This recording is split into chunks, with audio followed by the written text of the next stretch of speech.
Bonjour à tous et bienvenue sur le podcast des établissements médico-sociaux. Je m'appelle Arnaud Chevalier et après avoir été directeur d'EHPAD pendant 8 ans, j'aide les établissements de santé à adopter les meilleures innovations pour simplifier et améliorer leur quotidien. J'ai créé ce podcast pour partager les belles expériences portées par des gens passionnés. Avant de commencer, si vous appréciez ce podcast, vous pouvez vous abonner pour ne rater aucun épisode et encore mieux, mettre une note 5 étoiles sur Apple Podcast et le partager à vos collègues. Sur ce, bon épisode. Bonjour à tous, aujourd'hui je discute pour la deuxième fois avec Olivier Lefebvre, qui est maintenant le président de la Fédération des CRT. Donc ensemble, tous les deux, on va discuter des CRT, de cette fédération, du déploiement des CRT, des retours d'expérience qu'il peut y avoir maintenant. Et puis, tu avais beaucoup travaillé sur la notion d'EHPAD plateforme. Notre premier épisode, c'était octobre 2022. Donc en reprenant, j'ai trouvé ça assez amusant de voir que on parlait d'EHPAD plateforme, ça veut dire, c'est plus ou moins le CRT de maintenant. On expliquait aussi que, il y avait beaucoup de sens à regrouper les SAD, les SIAD. Donc c'est le service, autonomie qui se développe, qui se met en place et puis aussi l'intégration de l'HAD dans tout ça. Donc l'idée, c'est un peu de faire un bilan à peu près, un peu plus de 2 ans plus tard, sur tout ça, sur les CRT. Peut-être avant de reprendre, ce que je te propose, c'est de te présenter. Bonjour Arnaud, merci bah, cet entretien. Donc, voilà, effectivement, donc je suis Olivier Lefebvre, j'ai été, directeur d'une plateforme de services pendant 6 ans et je suis président de la nouvelle fédération des CRT qui a été créée, mi-juin 2025 et je suis également chargé de mission au service public questionnaire du grand âge et du handicap qui représente, 12 établissements dans les Essonnes. OK, donc tu restes dans la continuité de ce que tu faisais, peut-être en étant un petit peu plus maintenant, spécialiste de la mutualisation des services et du coup de ouais, c'est ça, meilleure organisation des parcours, pour les personnes âgées, quoi. Oui, tout à fait, j'ai aussi la casquette, d'expert ANAP et durant les 2 dernières années, j'ai pu, voilà, j'ai pu observer, des modèles très structurants, de plateformes de services, de de centres ressources territoriales qui se sont construits, voilà, avec, les ressources qu'il peut y avoir sur un territoire et aujourd'hui, à travers mes missions de président de la fédération et avec tous les échanges, qu'on a chaque semaine avec les CRP qui nous rejoignent, j'essaye de partager, ces retours d'expérience et de faire en sorte que l'offre de CRT, soit plus efficiente, rapidement dans cette logique, d'intégration partenariale avec, l'ensemble de l'écosystème, et des acteurs de santé et de coordination. Ouais, c'est super intéressant parce que les CRT, moi, je trouve que ça a vraiment beaucoup de sens. Moi, je suis plutôt très fan des CRT et en même temps, tu vois, j'ai un peu cette question aujourd'hui de pas avoir vraiment vu de CRT fonctionner parce que c'est un peu le début, tu vois? Les CRT, on était dans la phase, appel à projet, réponse, il y a les attributions, puis après on se dit: «Bon, OK, maintenant, il y avait le projet, mais il faut mettre en place» et pour l'instant et c'est pour ça que je trouve que c'est toi, tu as beaucoup de recul là-dessus. C'est, en gros, comment on il y aura cette question-là, mais qui viendra après, c'est comment on fait pour s'assurer que le CRT marche bien et répond à sa mission?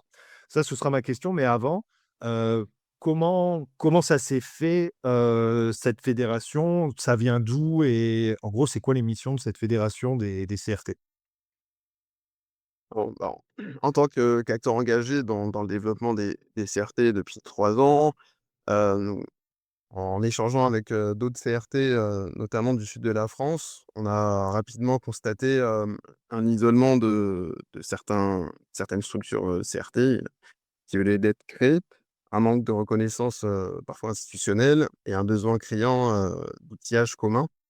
Donc la fédération, en fait, elle est née d'un double besoin porter collectivement, d'avoir des CRT auprès des pouvoirs publics et on le voit, il y a déjà des rapports qui remettent en question, le volet 1 par exemple et proposer un espace de partage et d'expérience et de bonnes pratiques et comme tu le disais, il y a beau aujourd'hui la plupart des CRT sont en cours de déploiement donc voilà, l'idée c'est que dans chaque territoire, travers des personnes qui sont investies dans la fédération, puis avoir des relais avec des CRT qui sont déjà à maturité et qui viennent en appui des nouveaux CRT qui se créent, tous les mois.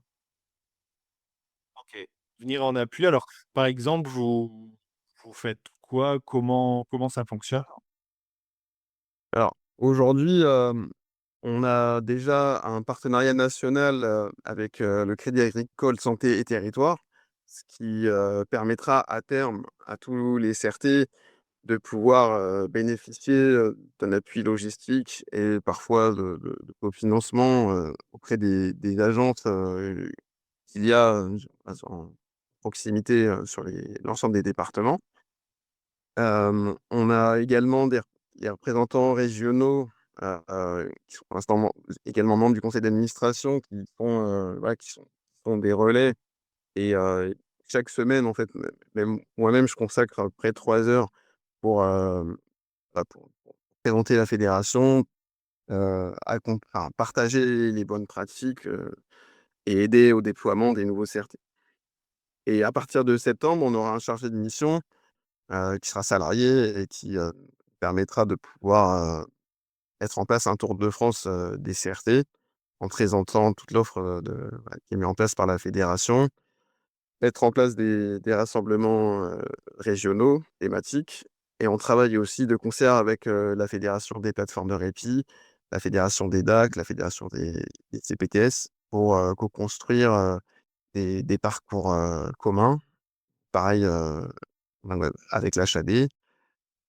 Voilà, pour que dans chaque, territoire, il puisse y avoir une guidance pour permettre aux CRT de trouver leur place plus rapidement, dans, dans les dispositifs de coordination à domicile. OK, nickel. Vous êtes combien aujourd'hui de CRT qui font partie de la fédé?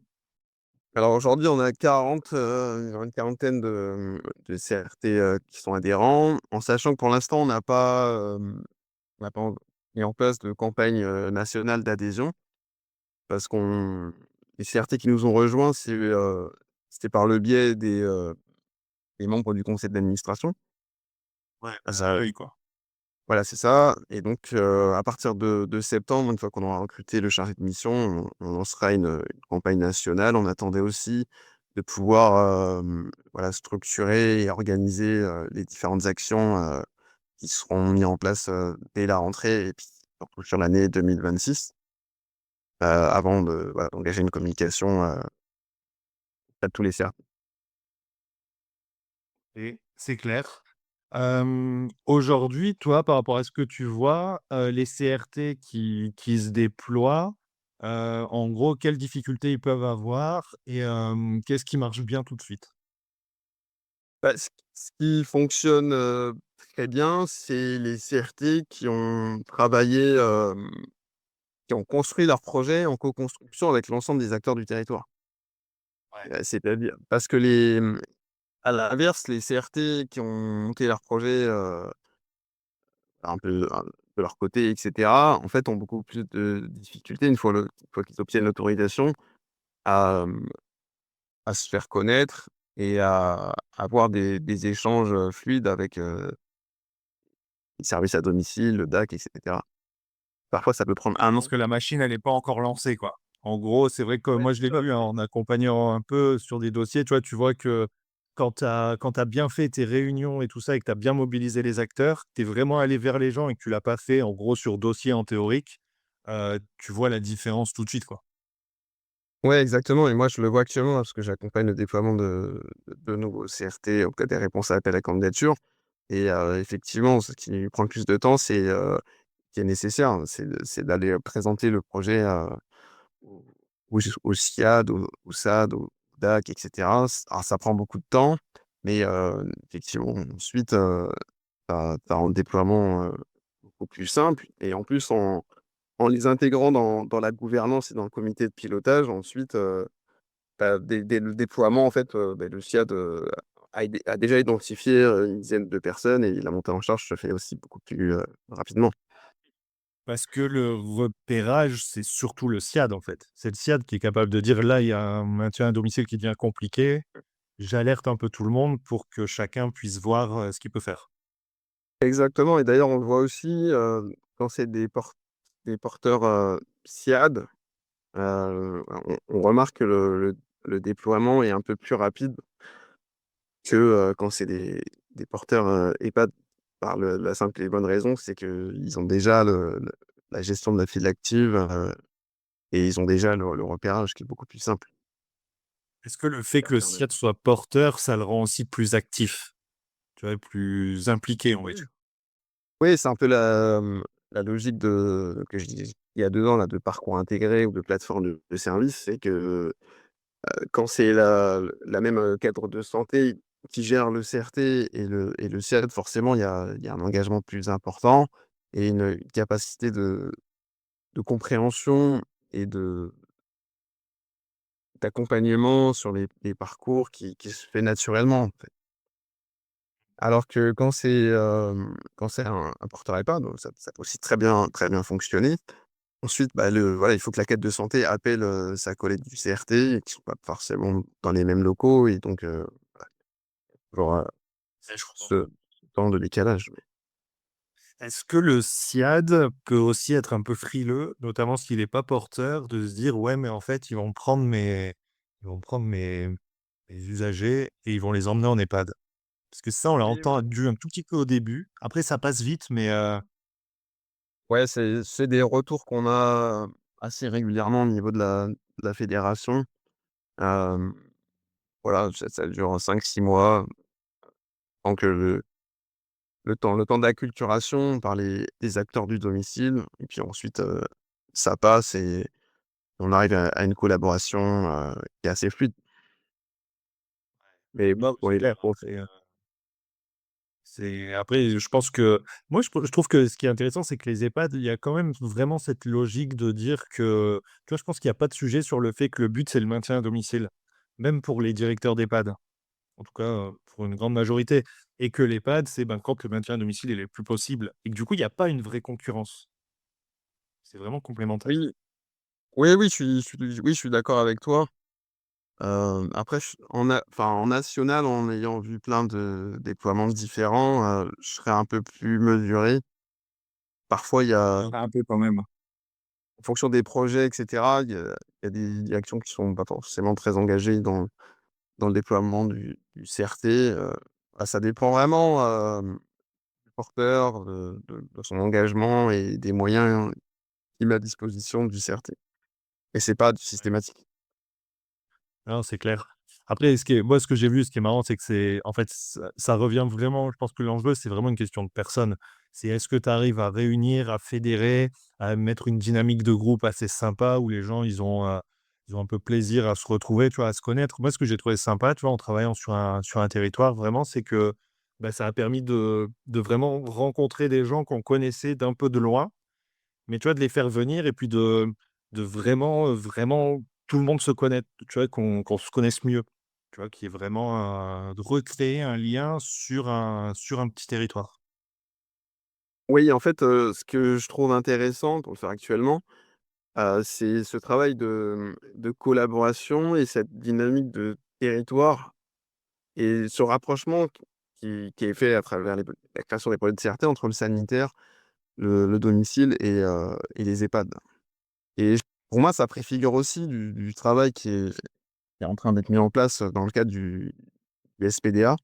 Parce que c'est tout à fait cette logique, de collaboration, sur des logiques de parcours et pour ça, ça nécessite que les acteurs, de santé au sens large du terme, bah, se connaissent, toutes les offres, existantes, sur un territoire et s'accordent sur des protocoles, communs de co-accompagnement.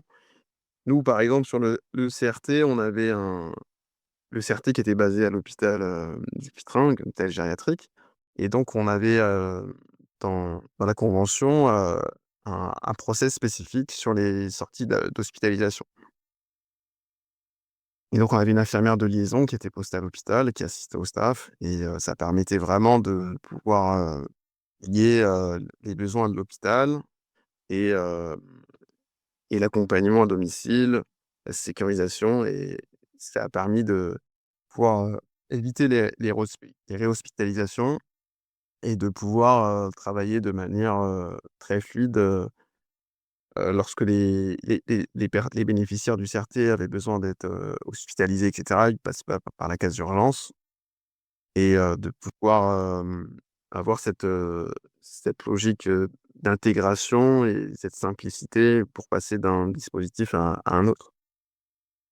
Ouais, je comprends. Il y a un gros sujet là-dessus et c'est vrai qu'au départ, tu vois, alors je sais plus si le cahier des charges le mentionne clairement, mais c'est vrai que le sanitaire, c'est indispensable de l'intégrer.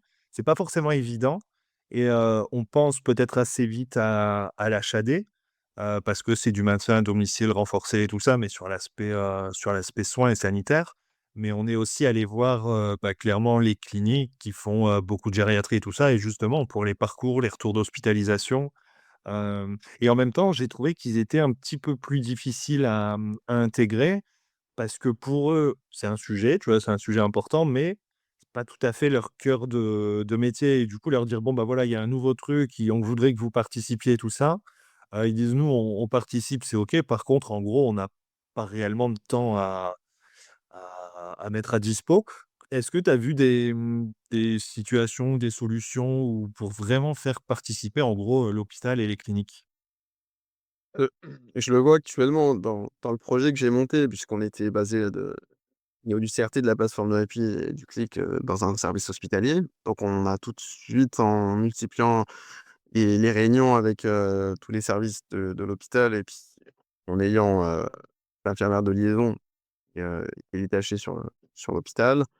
On a tout de suite vu, toutes les synergies possibles, aussi sur le volet formation, prévention, sur le volet 1 du CRT où souvent on faisait aussi appel, aux ressources, médicales de l'hôpital, voilà pour, présenter, la nutrition, tout ce qui est en lien avec les risques gériatriques et dans un projet que j'accompagne actuellement, on travaille aussi sur un système de permanence du CRT dans l'hôpital pour pouvoir, justement, associer, les ressources qu'il peut y avoir des 2 côtés, avec une logique vraiment à 360° sur les besoins d'une personne âgée qui évolue et pour ça, c'est important, que les services hospitaliers aussi aient une bonne compréhension, et une bonne connaissance de toute l'offre, médico-sociale pour pouvoir, travailler,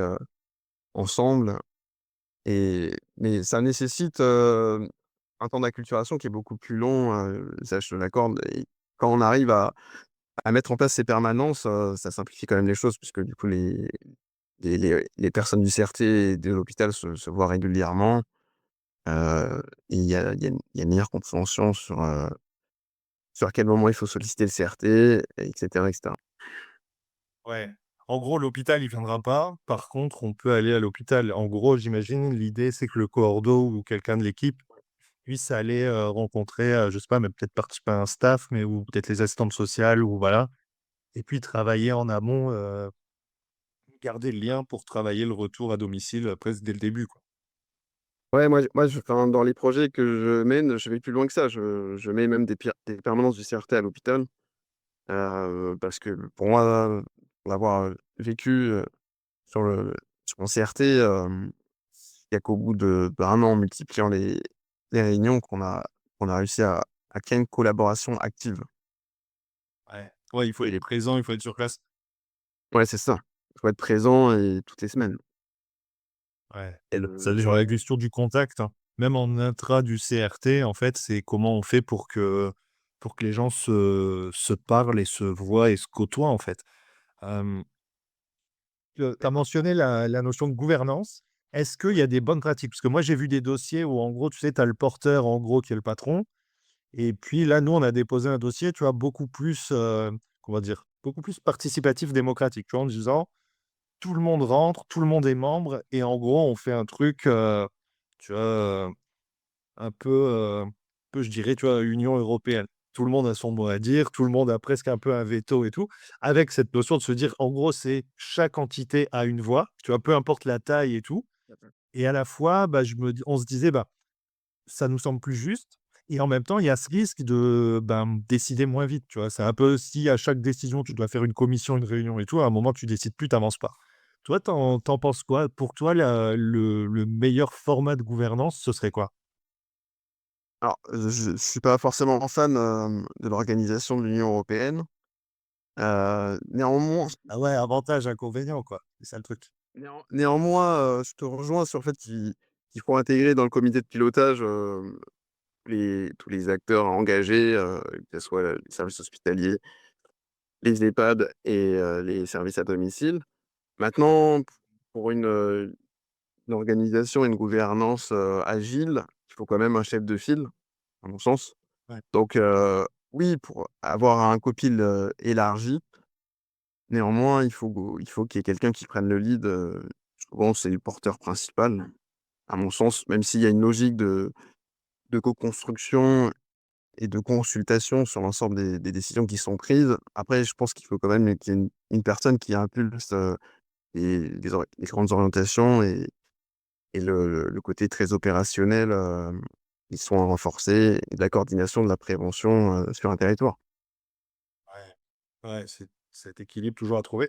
Au niveau du cordeau, parce qu'on s'est beaucoup creusé la tête sur quel profil et tout ça, bon, il faut un profil, dynamique, qui connaît bien le territoire et qui est aussi, je pense, très agile. Toi, tu vois quoi? Parce que tu vois, on se pose la question de, est-ce qu'il faut un cadre de santé? Est-ce que ça peut être un infirmier type IDEC? Est-ce qu'on part sur du chargé de mission, tu vois, qui est plus dans le projet enfin, que peut-être, quelqu'un du terrain? Hem, Tu penses quoi? Bah, dans tous les CRT que j'ai pu observer et que j'ai pu moi-même, diriger, pour moi, la fonction de cadre de santé, elle est centrale parce qu'on parle de soins renforcés et d'équipes mobiles, intervention à domicile et donc que ce soit en HAD au niveau des SIAD, voilà, c'est vraiment cette organisation-là parce que le CRT, c'est aussi une organisation détournée. C'est, voilà, une bonne connaissance, des acteurs, de santé et et ces compétences-là, elles sont souvent, réunies au sein d'une personne qui est infirmière, ou infirmière coordinatrice. Ensuite, moi, ce que je conseille dans les déploiements de CRT sur, la première année ou les 6 premiers mois, c'est d'y attacher un chargé de mission. Parce qu'il faut mettre en place, des contrats avec, des nouveaux prestataires, parce qu'il faut trouver des locaux et cetera. Enfin, il y a toute une partie, administrative, système d'information qui est un peu complexe, pour la cadre de santé. Qui après va rouler quoi et qui après Ouais, devient, voilà. Une ouais, fois qu'on a mis en c'est fait, place, c'est fait. l'organisation, ensuite c'est une gestion et un management d'équipes d'intervention à domicile. Il y a des CRT qui mettent en place, 2 coordinations, une coordination sur le volet 1 et une coordination sur le volet 2. Moi, je suis pas forcément, très fan de ces organisations parce que, pour moi, dans le cadre du CRT, il faut impérativement lier la prévention et les soins renforcés et nous, on avait thématisé sur les, projets personnalisés des bénéficiaires, un bilan prévention qui est systématiquement voilà, c'est 2 volets qui sont connectés et dans les modèles, à 2 coordinations, en fait, on peut parfois observer une déconnexion, entre la prévention et les soins renforcés. Ouais, c'est ce que je me disais parce que c'est ça tu vois, le gros problème en fait du maintien à domicile, c'est quand ça commence à vriller, que ce soit alors, d'ailleurs, c'est quoi les profils types d'accompagnement? Est-ce que c'est de la maladie d'Alzheimer, compliquée? Est-ce que c'est des problématiques plutôt sociales? Est-ce que c'est du médical? Est-ce Il y a qu'il y a 60 de tout? il y a 70 des bénéficiaires qui sont accompagnés en CRT qui ont des pathologies cognitives. Après, il y a sur l'accompagnement à domicile au sens large du terme, il y a souvent, aussi des problématiques, sociales. C'est pour ça que dans le projet plateforme de services, j'avais agrégé, les ressources du CLIC. Cette dimension sociale, elle est très présente et parfois il y a des CRT qui prennent des temps d'assistante sociale, bien que ça fasse pas forcément partie de leur cœur de métier. c'est plus un palliatif, par rapport au fait que sur certains territoires, les services sociaux des CCAS et cetera sont pas forcément très bien développés. Bien que pour moi, il faut rester sur la dimension d'expertise gériatrique, de coordination, heu lorsqu'il y a une problématique sociale, c'est plutôt CRT d'orienter, vers aussi le droit commun qui sont les CLIC et les CCAS. OK. Ah, ça marche. J'ai perdu un peu le fil de ma question. J'avais une question derrière, mais oui, après la coordo, qui coordonne, les profils types. Oui, si, c'était par rapport à volet 1, volet 2. Du coup, le problème dur, c'est le maintien à domicile. Sur le volet 1, la prévention, est-ce que tu as des exemples de sujets qui marchent vraiment bien? Parce que tu vois, quand on regarde les exemples, pour moi, volet 1, bon, les questions de prévention, nous, on se dit, bah, on va essayer de permettre aux personnes d'accéder aux soins. Parce que souvent, la problématique, c'est ça, tu vois, l'isolement à domicile fait que, bah, des fois, il y a même plus de médecin traitant, ou en tout cas, il va pas y avoir de dépistage ni quoi que ce soit. Donc, comment on fait pour déjà juste conduire, prendre les rendez-vous, faire en sorte que derrière il y ait un suivi? Donc c'est vraiment tout ce suivi qui en général est très bien fait en EHPAD, puisqu'en EHPAD, tu as les infirmiers qui sont présents, qui font passer le médecin, qui organisent, qui font les trajets et tout ça, donc tout va bien. C'est vrai qu'à domicile, il peut y avoir cette difficulté-là et qui du coup fait que la situation va empirer. Après, tu vois, toutes les questions de formation, de lien, de faire venir les gens à l'EHPAD pour des activités, des trucs, sortir un peu, j'ai l'impression que ça, en fait, la difficulté, c'est que les gens, ils s'en foutent un peu. Tu vois, ils en ont pas envie et du coup, comment on arrive à l'animer et à faire en sorte que ce soit quand même fait et qu'on soit vraiment dans une logique de prévention, de dépistage, et de même presque d'ouverture, tu vois? Un peu cette notion d'EHPAD hors les murs où à un moment, on revient quand même dans l'EHPAD pour, par exemple, favoriser tout ce qui est vie sociale. Alors pour moi, c'est de l'organisation parce que pour l'avoir mis en place dans mon CRT et en ayant observé aussi des CRT qui fonctionnaient très bien, en fait, déjà quand on intègre dans la mise en place du bilan personnalisé, ce cette évaluation prévention, ça permet vraiment de travailler de rester dans cette logique de continuité de parcours. Ensuite, ce que je préconise et ce que j'ai moi mis en place et observé, c'est qu'en fait sur le volet 1, il faut impérativement, heu, travailler ce volet avec, le DAC, le CLIC, la plateforme de répit, service hospitalier. Nous, sur le territoire, on avait mis en place une newsletter commune avec l'ensemble des acteurs qui intervenaient sur le champ de la prévention, au sens large du terme. Parce qu'aujourd'hui, pourquoi les personnes âgées ou les aidants ne se déplacent très peu sur certaines actions, de sensibilisation? C'est parce que souvent ils sont noyés par tout un tas d'offres sur le territoire. Parfois à 15 jours d'intervalle, vous avez le même type d'action qui est proposé, par le CLIC ou par l'hôpital, par le CRT et dans la co-construction des projets de CRT, nous on aborde le volet 1 dans une logique en fait d'organisation de la prévention sur un territoire et ça marche parce que lorsque la prévention est organisée sur un territoire avec l'ensemble des acteurs, déjà ça vous permet d'avoir des ressources, médicales, si vous travaillez avec l'hôpital, au niveau du DAC, enfin voilà chaque acteur, voilà va pouvoir, nourrir le programme de formation de prévention et nous, bah, c'est très objectif parce que sur les rapports d'activité, sur les 3 années de rapports d'activité, on avait en moyenne 40 personnes présentes sur chaque action de sensibilisation. Donc ça montre bien que lorsqu'il y a une organisation, une intégration de l'ensemble des ressources d'un territoire, on arrive à mobiliser, à la fois les personnes âgées, les aidants et les professionnels. Ouais, c'est vrai.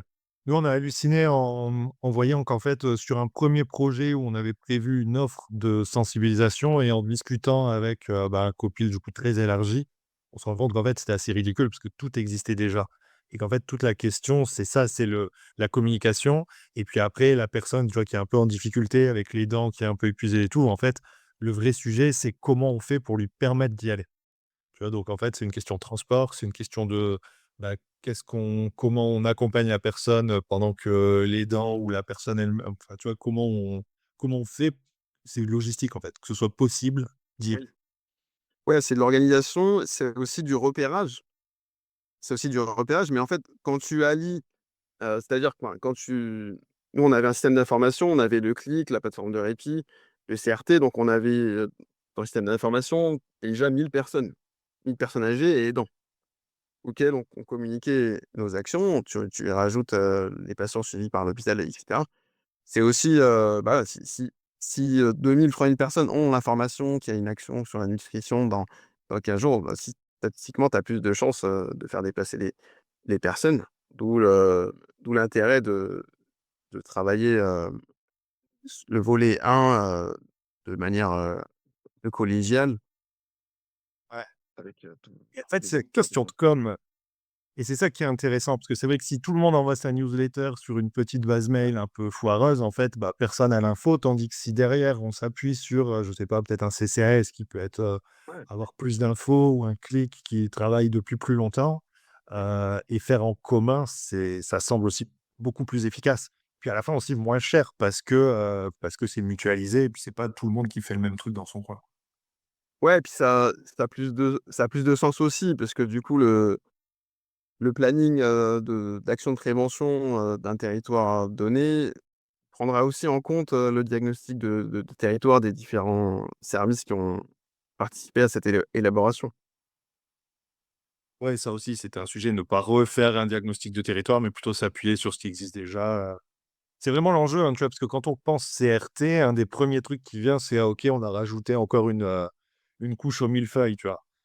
Et c'est pas faux, parce que c'est encore un truc en plus, mais en même temps, c'est comment, au contraire, on arrive à articuler mieux le millefeuille, quoi. C'est comme ça qu'il faut le voir. Ouais, pour moi, il faut que la création d'un CRT soit un accélérateur de coordination et d'intégration des acteurs, de santé, entre eux, Ouais. dans une logique d'efficience des parcours. Et ça et moi, ce que j'aime bien finalement, tu vois, c'est que je vois à travers une fédé d'établissements, à travers, bref, le en connaissant bien les EHPAD et puis les directeurs, c'est aussi de voir que tout le monde a cette tendance à se renfermer un petit peu, tu vois? À, rester dans son établissement, à faire son truc et à voilà et qu'en fait, la clé, ça reste de sortir un peu, de s'ouvrir, d'aller voir ce qui se passe juste à côté et de se connaître sur son territoire et je trouve que du coup, le CRT, bah, c'est un peu cette opportunité-là, tu vois? Un peu, même si tu le portes pas, bah, c'est le CRT qui vient vers toi et qui t'invite et qui te propose et qui t'intègre et ça, je trouve ça super intéressant. Oui, tout à fait. C'est vraiment un levier pour pouvoir inciter des acteurs du domicile, des établissements et sanitaires qui parfois ne se parlent pas, ne se connaissent pas, de se dire, bah, voilà, on crée un nouveau dispositif, on va le travailler ensemble. Ça va permettre de pouvoir lier les parcours avec les ressources des uns et des autres et en fait, c'est hyper puissant lorsque c'est lorsque le CRT arrive à mettre autour de la table, l'ensemble des acteurs. On arrive, plus facilement à identifier les aidants en difficulté, les personnes âgées et puis après, c'est très objectif puisque on peut le démontrer dans les rapports d'activité des CRT. Bah, ça permet un maintien à domicile, 5 à 6 mois de plus avant d'arriver en établissement et les CRT qui sont à maturité, voilà, font, naturellement plus d'accompagnement de fin de vie et hem et ça permet vraiment d'éviter de l'institutionnalisation, lorsque c'est pas pertinent. Ouais. Et moi, ce que je vois aussi, tu vois? Et peut-être est-ce que ça, vous le voyez? C'est qu'en même temps, c'est un peu la porte d'entrée qui peut faire la transition vers, l'EHPAD, mais tu vois, une transition réussie dans le sens où la personne, je sais pas s'il y a pu avoir, déjà si elle connaît, tu vois, la carte de santé de l'EHPAD parce qu'elle l'a vu, s'il y a eu des rencontres beaucoup plus en amont et un meilleur cheminement, est-ce que du coup, c'est pas aussi un moyen de faire des entrées en EHPAD, beaucoup plus sereines et réussies? Vous le voyez ça? Oui, oui, oui, tout à fait, d'ailleurs, il y a même des CRT qui, en fait, c'est le CRT qui est la porte d'entrée même de l'EHPAD. Ouais, bah, ouais. C'est le CRT qui fait l'évaluation et s'il estime que le maintien à domicile est plus possible, à ce moment-là, l'intégration dans l'EHPAD peut être possible, mais oui, bien sûr, surtout, parfois on a des équipes mutualisées. Moi, par exemple, sur mon CRT, j'avais un mi-temps de médecin coordonnateur qui était, à la fois sur l'EHPAD et sur le domicile et donc il pouvait, accompagner l'ensemble du parcours, même sur les après l'hébergement temporaire, voilà, on disait à la famille, bah, l'accompagnement peut se poursuivre à travers le CRT et finalement, les personnes accompagnées rentraient dans un parcours, que ce soit à domicile ou en établissement, on était toujours, présents et on pouvait vraiment, avoir une meilleure connaissance, de la santé de la personne et anticiper, certaines situations de décompensation et au final, être plus efficient, dans l'accompagnement global. Non, c'est carrément logique. Alors, il nous reste, quelques minutes. On avait dit qu'on parlerait de la place de l'HAD dans tout ça, que ce soit le lien avec le domicile ou le CRT. Pour toi, comment on fait? Est-ce que le rôle de l'HAD doit évoluer? Est-ce qu'on doit aller plus vers l'HAD? Enfin bref, qu'est-ce que tu en penses? Alors, au niveau de la complémentarité, entre les CRT et l'HAD, pour moi, elle est évidente, surtout, au bout d'un an, 1 an et demi de mise en place d'un CRT, effectivement, pour pouvoir maintenir les personnes à domicile jusqu'au bout, on a besoin de cette, collaboration, sur les soins palliatifs et l'accompagnement au global sur la fin de vie. Après, dans une vision un peu prospective, j'avais présenté, il y a 2 ans que j'appelais le service autonomie intégré, où j'ajoutais à la à l'intégration SAD et SIAD, voilà, pourquoi pas l'HAD sur les soins complexes, pour avoir l'interlocuteur unique. Donc voilà, dans cette logique, très globale de plateforme de services et de modèles, un peu intégrés, voilà, en tout cas, il y a du sens, à lier ces collaborations et ces accompagnements. Après, voilà, moi j'invite chaque opérateur de CRT à s'approcher de l'HAD de proximité pour mettre en place, ces collaborations de parcours. Il y a aussi des équipes mobiles, de soins palliatifs qui peuvent aussi, être très complémentaires. Enfin, en tout cas, voilà, le sujet de la fin de vie, c'est pas forcément un sujet qui est évoqué, qui est présent dans le spectre, lors des déploiements des CRT, mais au bout d'1 an et demi, c'est des sujets qui arrivent sur la table et donc autant les anticiper autant que possible. Non, non, il y a pas le choix de c'est carrément logique. Très bien. Pour conclure, comment on fait pour rejoindre la fédération des CRT? Et puis peut-être aussi par rapport à ton rôle, d'expert ANAP, comment faire si on veut solliciter l'ANAP, si on veut solliciter un accompagnement, comment ça marche? Alors, aujourd'hui pour rejoindre, la fédération, donc on a un site, fédé-crt, .fr. Donc, ouais, il suffit de remplir le bulletin d'adhésion, le signer, nous le renvoyer, par mail. Donc c'est voilà, c'est très simple et ensuite on prend contact, auprès de vous et puis on essaie de voir, en quoi l'offre proposée par la fédération, peut vous être utile. En sachant qu'actuellement on travaille aussi sur, sur la complétude, d'une boîte à outils, un peu sur le modèle de l'ANAP et avec des d'autres éléments différents. Ah et ensuite, pour, pour être accompagné par l'ANAP, moi j'interviens en tant que vacataire, mais, il y a voilà, notamment Laetitia Naud qui elle coordonne, la communauté de pratique, CRT, pour l'ANAP qui fonctionne très bien et qui regroupe, 80 des CRT, sur des travaux thématiques. Donc, voilà, j'encourage, aussi tous les CRT à rejoindre cette communauté de pratique. Nickel. Et ben, merci pour, toutes ces infos. C'était vraiment cool d'avoir ton retour et puis de pouvoir discuter des CRT. Puis les CRT, finalement, c'est que le début. Donc, il y a plein de choses, super intéressantes à construire et à observer. Et juste une dernière conclusion, il y a le nouveau cahier des charges, des CRT là qui sera réévalué, en 2026 et voilà, la fédération, en tout cas, voilà, aura des propositions, très concrètes, avec des retours de terrain pour, sanctuariser, autant que possible, les financements déjà existants et faire en sorte que les CRT soient pleinement intégrés, dans les politiques du grand âge.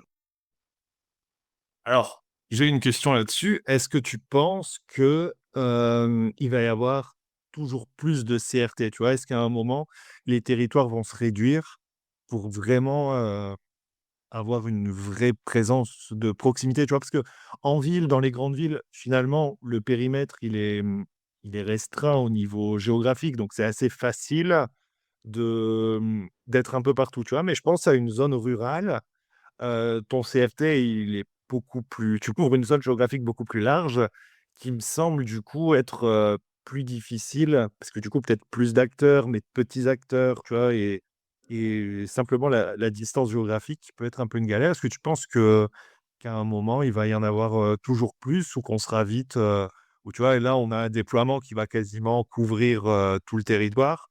Est-ce qu'après les CRT vont être divisés ou, ou pas? Ah, aujourd'hui, on est à peu près à 300 CRT avec une cible, dans 2 ans à 500. Donc aujourd'hui, bah, là actuellement, je travaille sur, notamment un des projets de CRT sur une zone rurale sur le sud d'Essonne. Donc il y a un maillage, de tous les départements et tous les territoires avec, plus de CRT sur les zones rurales que dans les zones, plus concentrées. Et après, nous, les axes qu'on va défendre au niveau de la fédération, c'est qu'en fait, on puisse à terme augmenter, les autorisations de place des CRT avec des des moyens, bah, qui seront liés un peu à l'activité. Pour que les CRT qui sont aujourd'hui limités à 30 ou 40 puissent monter demain à 60 ou 70 avec des moyens supplémentaires pour pouvoir justement, ouvrir à tous les besoins qu'il peut y avoir, et dans la ville et sur les zones rurales où il y a plus de déplacements et où c'est peut-être plus difficile de pouvoir, avoir des temps d'intervention, rapides. Ouais et en même temps, là-dessus, on peut pas vraiment savoir et puis il y a la dimension aussi, politique, finances publiques qui est par définition un peu incertaine, quoi.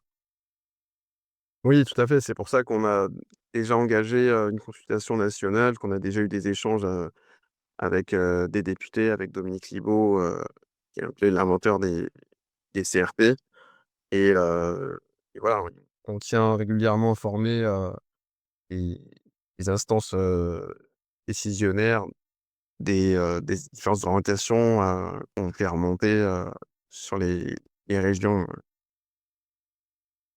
Donc ça, c'est aussi un des gros travails de la fédération de pouvoir, permettre aux acteurs, étatiques d'avoir les bons retours de terrain et orienter les politiques publiques, dans le bon sens. Ouais, carrément, carrément, carrément. Super et ben, merci pour toutes ces Merci à infos et à bientôt. merci à toi, Arnaud. À bientôt. Merci d'avoir écouté l'épisode jusqu'au bout, j'espère que le sujet vous a plu et qu'il vous inspirera. Pour m'aider à faire connaître le podcast, abonnez-vous sur votre plateforme d'écoute préférée ou notez-le et partagez-le sur vos réseaux sociaux. N'hésitez pas à me contacter sur LinkedIn pour toute remarque ou proposition de sujet. Bonne journée et à bientôt sur le podcast des établissements médico-sociaux.